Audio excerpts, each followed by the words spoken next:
दोस्तों नमस्कार। जिन्होंने स्ट्रेट ऑफ होर्मुज को बंद करने का ब्लूप्रिंट तैयार किया था, ईरान के उस नेवी कमांडर जिन्होंने होर्मुज स्ट्रेट ऑफ होर्मुज को बंद करके कैसे दुनिया को, खास करके इजराइल और अमेरिका को सबक सिखाया जा सकता है, उसका ब्लूप्रिंट तैयार किया था। इजराइल ने उस ईरानी नौसेना प्रमुख को मार दिया। बहुत बड़ी खबर मिडिल ईस्ट से आ रही है, एकदम ब्रेकिंग न्यूज है कि मिडिल ईस्ट की जंग से इस वक्त की सबसे सनसनीखेज खबर है कि इजराइल ने ईरान की तेल धमनी यानी स्ट्रेट ऑफ होर्मुज की चाबी रखने वाले सबसे बड़े शिकारी को मार गिराया। दरअसल दोस्तों, Israeli media times of Israel ने दावा किया है कि एक भीषण हमले में ईरान की आईआरजीसी नेवी के चीफ कमांडर अली रेजा तंगसीरी की मौत हो गई है। तंगसीरी वही शख्स थे जिन्होंने होर्मुज स्ट्रेट ऑफ होर्मुज को बंद करने का ब्लूप्रिंट तैयार किया था और अमेरिका तक को टेंशन में डाल दिया था। क्या ये ईरान के लिए इस युद्ध का सबसे बड़ा झटका है?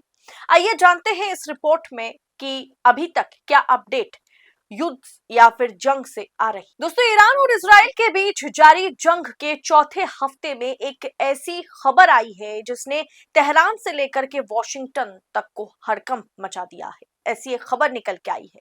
गुरुवार 26 मार्च को यानी आज इजराइल ने ईरान के बंदर अब्बास तटीय इलाके पर एक जबरदस्त एयर स्ट्राइक किया।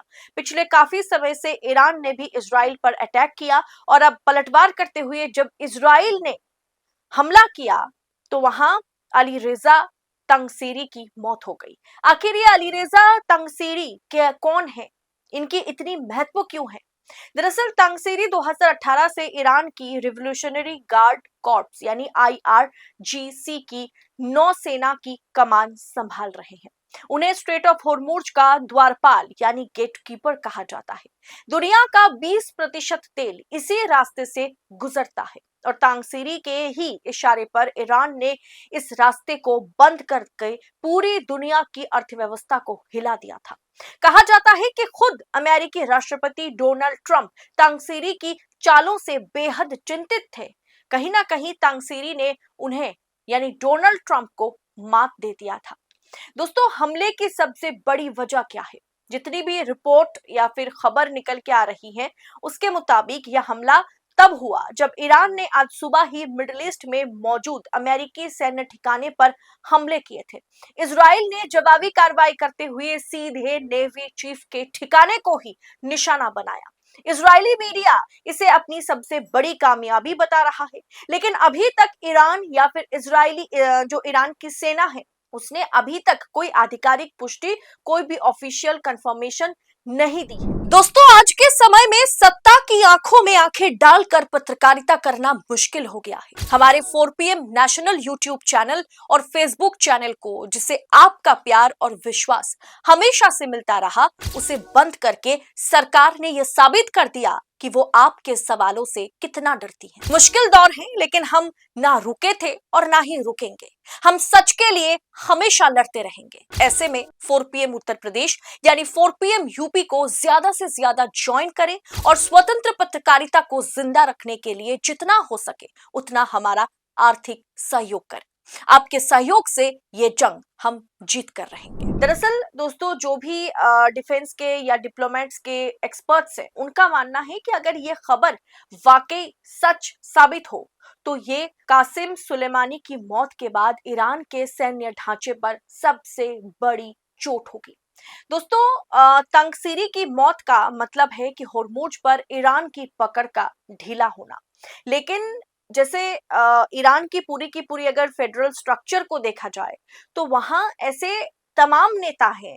इसीलिए इसीलिए अभी तक खामेनेई की मौत के बाद ईरान इस जंग को जारी रख पाया है, क्योंकि अगर आपने उसके एक कमांडर को, एक चीफ को, सुप्रीम लीडर की मौत हो गई है खामेनेई की, अगर आप एक को मार गिराएंगे तो दूसरा खामेनेई खड़ा होगा। अगर आप एक तंगसीरी को मारेंगे तो दूसरा तंगसीरी खड़ा करेगा ईरान। यही ईरान की खासियत है और इसीलिए अभी तक ईरान ने इस जंग को जारी रख पाया है और सीना तान करके ईरान लड़ाई लड़ रहा है। क्या दोस्तों जो सवाल उठाए जा रहे हैं कि ईरान अपने सबसे खतरनाक कमांडर की मौत का बदला लेने के लिए इजराइल पर क्या परमाणु हमला कर सकता है? दोस्तों मिडिल ईस्ट की जितनी भी देश मतलब जितने भी सारे देश है ना, सबकी मीडिया ने लगभग लगभग इस खबर को फैलाना शुरू कर दिया है कि अगर परमाणु हमला होता है तो वहां के नागरिकों को, वहां के सिटीजन को क्या क्या एहतियात बरतने होंगे, क्या प्रिकॉशंस लेने होंगे, ये तमाम जानकारियां मिडिल ईस्ट के तमाम न्यूज चैनल जारी कर रहा है, तमाम न्यूज चैनलों पर बताया जा रहा है।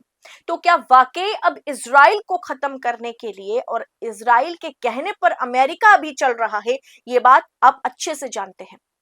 दोस्तों फिलहाल क्या ईरान इस पूरे के पूरे जो रायता फैला हुआ है, इजराइल जिस तरीके से एक चुन चुन करके मोसाद और सीआईए के जरिए इजराइल और अमेरिका जिस तरीके से बड़े लीडर्स, कमांडर्स को मौत के घाट उतारने का काम कर रहा है, क्या इस पर विराम चिन्ह, परमाणु हमले से ईरान इस पर विराम चिन्ह लगाने वाला है, या फिर अमेरिका इस मौके का फायदा उठा करके स्ट्रेट ऑफ होर्मुज को पूरी तरह खोल देगा? खैर ये संभव तो नहीं है। बंदर अब्बास के तट पर हुआ यह धमाका सिर्फ एक कमांडर की मौत नहीं बल्कि पूरे मिडिल ईस्ट के समीकरण बदलने वाला मोड़ साबित हो सकता है, क्योंकि अभी ईरान जो है वो बौखला गया है।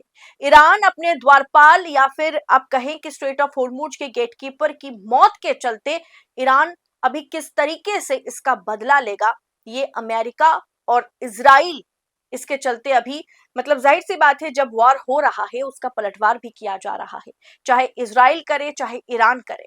अब ईरान पर जिस तरीके का हमला हुआ है, इसका पलटवार ईरान किस तरीके से करेगा, ये भी सोचने वाली बात है। खैर ईरान अपने द्वारपाल के जाने की पुष्टि कब करेगा, कैसे करेगा, जैसे भी कोई खबर हम तक पहुंचेगी हम आप तक जरूर पहुंचाएंगे। फिलहाल जो ईरानी मीडिया की ओर से दावा किया गया है वो खबर मैंने आप तक पहुंचाया। फिलहाल इस रिपोर्ट पर आपकी राय क्या है कमेंट बॉक्स में बताइएगा, और होर्मुज को बंद करने का ब्लूप्रिंट जिन्होंने तैयार किया है उसे उस ईरानी नौसेना प्रमुख को जिस तरीके से इजराइल ने मार गिराया, इस पर आपकी टीका टिप्पणी कमेंट बॉक्स में बताइएगा। और इसका क्या बदला ईरान एटम बॉम्ब के जरिए, न्यूक्लियर बॉम्ब के जरिए लेने वाला है, आपको क्या लगता है कमेंट बॉक्स में बताइए।